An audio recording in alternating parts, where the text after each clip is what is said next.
1, sacrifice. This is like the easiest ending ever. If you don't get this ending, I am going to be incredibly baffled and I probably will disown you.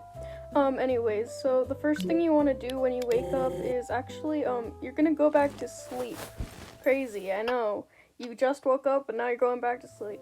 So you're gonna spend all your action points on sleeping because this is just the fastest way to get rid of all of your action points so you can trigger the cutscene.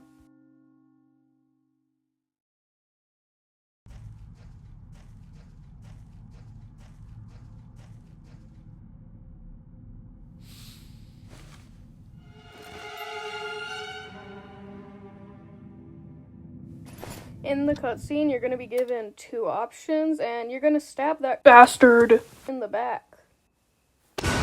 Wait, no, apparently you're gonna, like, push him down to the ground for some reason, and then you're gonna stab him. What was the point of that?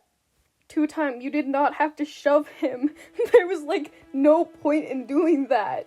The game name is Stab an Azure, not shove the Azure down to the ground. Gosh. Anyways, so that's the first ending. Ending 2, transgression. Yeah, so basically you're gonna do the same thing as last time. It's like the easiest ending alongside the sacrifice ending. I don't know what to say here. I don't like voicing over my videos. I mean, I do, I just don't like putting in the effort.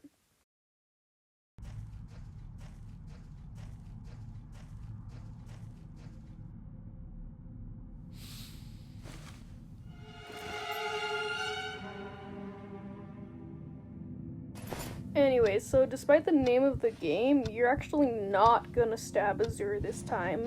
You're gonna actually, disobey your god, as the option is labeled.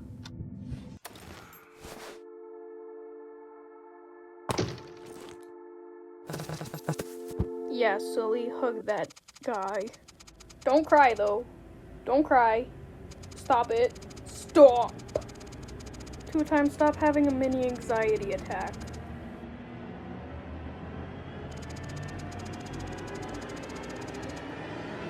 Anyways, so while 2 Time is, like, having an anxiety attack, Azure is, like, none the wiser, and he's just like, oh, you're so clingy.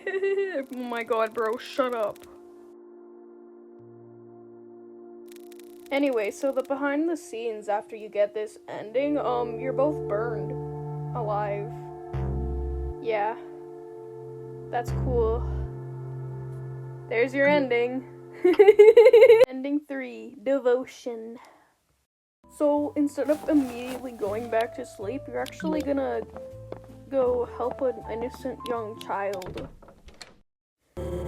So the child's gonna ask you for fire, and luckily you actually have a candle in your room for some reason. I mean, I guess that makes sense for an isolated village that's literally in the middle of nowhere. Once you get the candle, you're gonna need to find fire. And there's a lamppost, which has fire. And then you give the candle to the child, and that'll lower your sanity. This will totally not backfire, I swear. Ha! Backfire! Fire! Anyways, then you're gonna go pray to the spawn like the good they/them cultist you are. And then you're gonna... What the fuck? Okay, maybe giving fire to children is bad. I don't get paid to deal with this. As I was saying before I was rudely interrupted, you're gonna waste the rest of your nightshades on sleep because that's literally the only thing you are left to do. Anyways, so once you go to sleep, you're gonna enter a new cutscene with new options. But even though you're given 2 options, you actually don't have a choice. Sorry, spoiler warning. Your choices don't matter. Since when were you the one in control? Damn, why did Kara make 2 Time do that?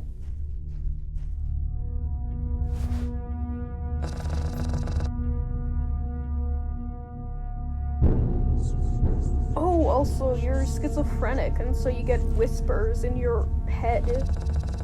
And your boyfriend is an oblivious silly goose. He's like, are you quite alright? Like the British bitch he is. Little does he know he's about to get the London experience.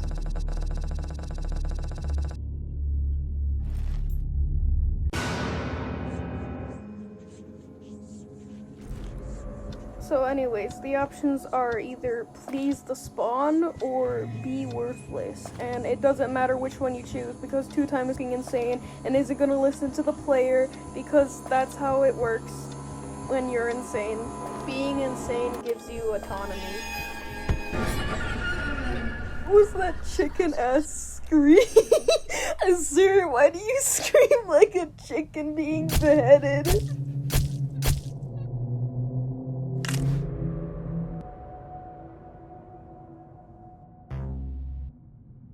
Anyways, so there's your ending.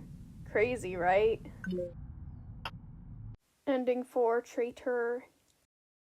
So, like, there's a girl in the village, and she's kind of colored like shit. You're gonna go find her and help her find the pages of her the missing pages of her book, because she's just OMG, I'm so clumsy, ooh.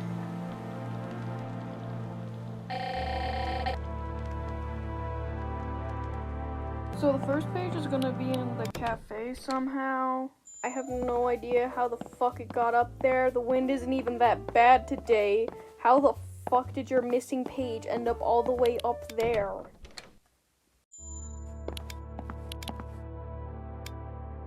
Second page is gonna be over by the church. Third page is gonna be in the shop. Then this motherfucker's gonna give you the white rose in her hair. And then you're gonna immediately re-gift that to Azure. Because you're gay as shit, bro. And then hug him, you touch-starved son of a bitch. I swear to God. Don't be scared. Touch him. Wait, no, that came out wrong. Anyways, then you're gonna ask him to yap to you about plants because he loves plants. Haha, little plant nerd boy.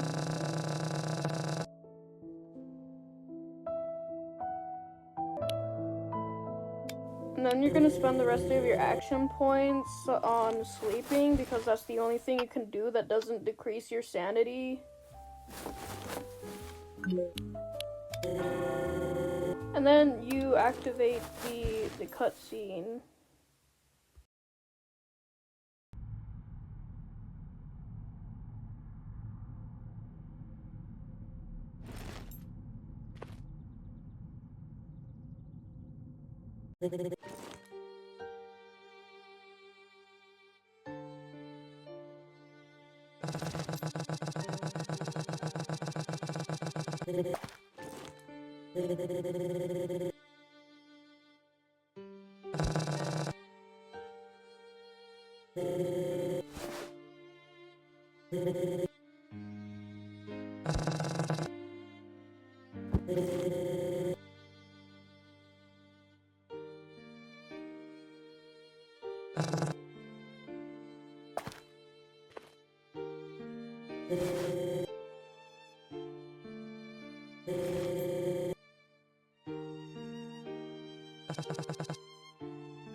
Yeah, you're burned alive for for letting Azure get away and not actually killing him. That's crazy, right? Holy crap, that is an incredibly long cutscene. What the fuck? Ending 5, picnic. When you wake up, you're gonna immediately leave the village and find the picnic blanket because, if you use any of your action points before finding the picnic blanket, you're gonna die. Not actually die, I just mean you won't get the ending. Where are you going? You're going past the picnic blanket! Jesus fucking Christ, man!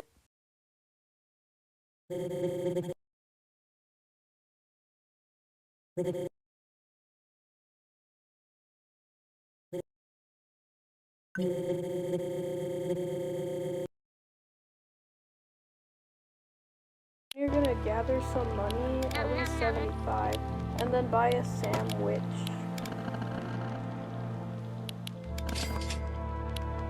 Once you have that fuck-ass sandwich, you're gonna put it down on the table. It's not a table, it's a blanket. I'm too sleep deprived for this shit.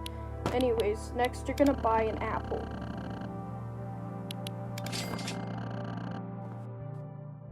Do I even need to say what you do with the apple? You put it down, dumbass. Then you're gonna buy Bassie's dead corpse, aka a picnic basket. And then you know what you do with the basket? You put it down on the blanket. And then you're gonna go grab the candle from your home and you're gonna go light it. And you know what you do? You put it on the blanket. Anyways, now you're gonna buy some caffeine from the cafe.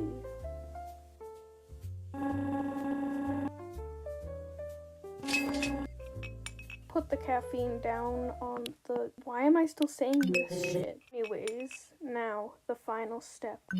Kidnap Azure. That's right, you heard me right. You're going to kidnap Azure right now. Pick him up and bring him to that fucking picnic blanket you spent so long setting up.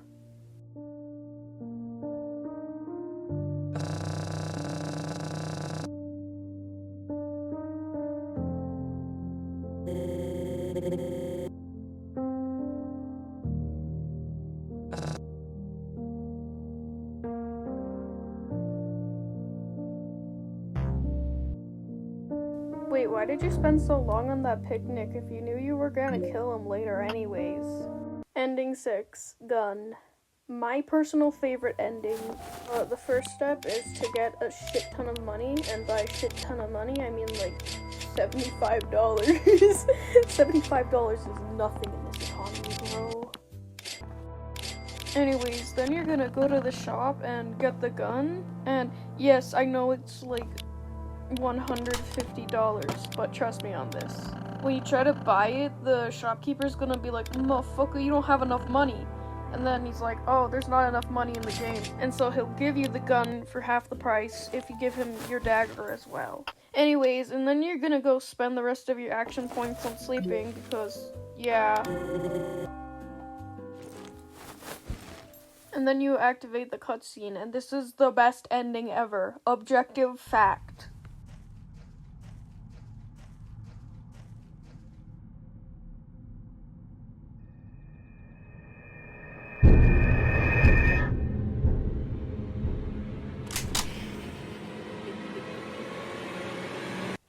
It's a water gun. What did you expect?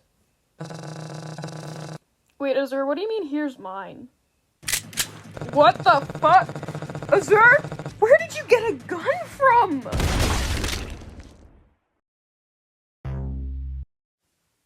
So yeah, that's the gun ending. Ending 7. Tea. This is like the second easiest ending. You're gonna go get $10 and then you're gonna go to the cafe to buy some tea. And then Pretty Princess is gonna show up. You have a bald spot, by the way. Excuse me? I do not have a bald spot. What are you talking about, Pretty Princess? What? Excuse me? Ending 8. Burnt. This is not the same as the Traitor ending. So we know what happened last time when we gave the innocent young child fire, right? Yeah, so we're gonna do that again. But this time, instead of praying to the spawn, we're gonna go buy coffee. Because the child sets the cafe on fire, and if we're in the cafe while we use our next action point, the child's gonna set fire to the cafe while we're inside the cafe, and so then that's how you get the ending.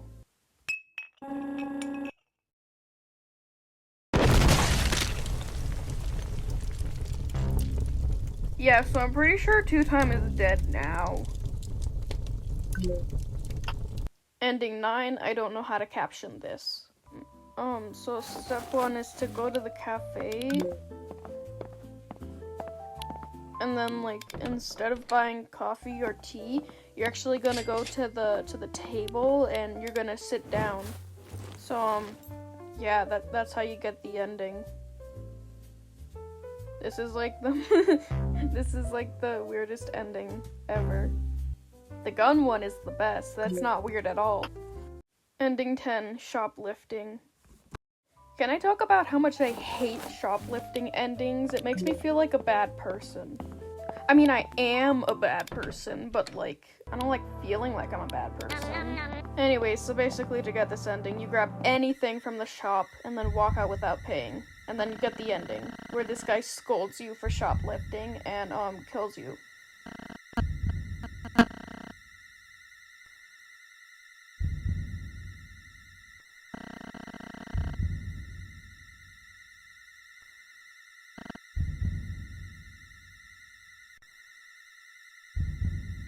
I don't know, something about shoplifting endings are just so to me. Ending 11, Bloxy Cola. Fun fact, I got this ending by accident the first time. Step 1, get $10. Then you're gonna grab the Bloxy Cola from the shop and buy it. Don't shoplift, buy it, bro, buy it. Pay for your shit, man.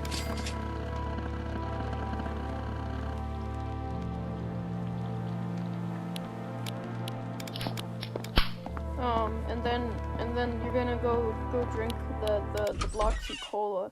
And I did this in front of Azure because, funny.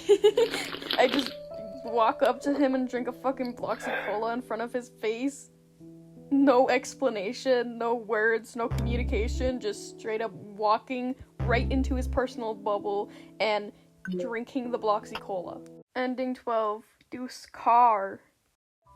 So the first thing you want to do is leave the village and go to the road outside the village. Why is there a road outside the village that is, like, literally isolated from literally everything and everyone? I don't know. But, anyways, you're gonna get hit by a car that Dusecar drives. Because, Dusecar hates Spawnism or whatever. And, yeah. The final ending, Pursuer. Okay, so you're gonna leave the village again, but this time instead of going to the road or the picnic blanket, you're gonna see a huge warning sign that says risk of dying of death, and so you're gonna proceed and ignore that sign. And then because you were such a fucking idiot, Pursuer's gonna fucking kill you.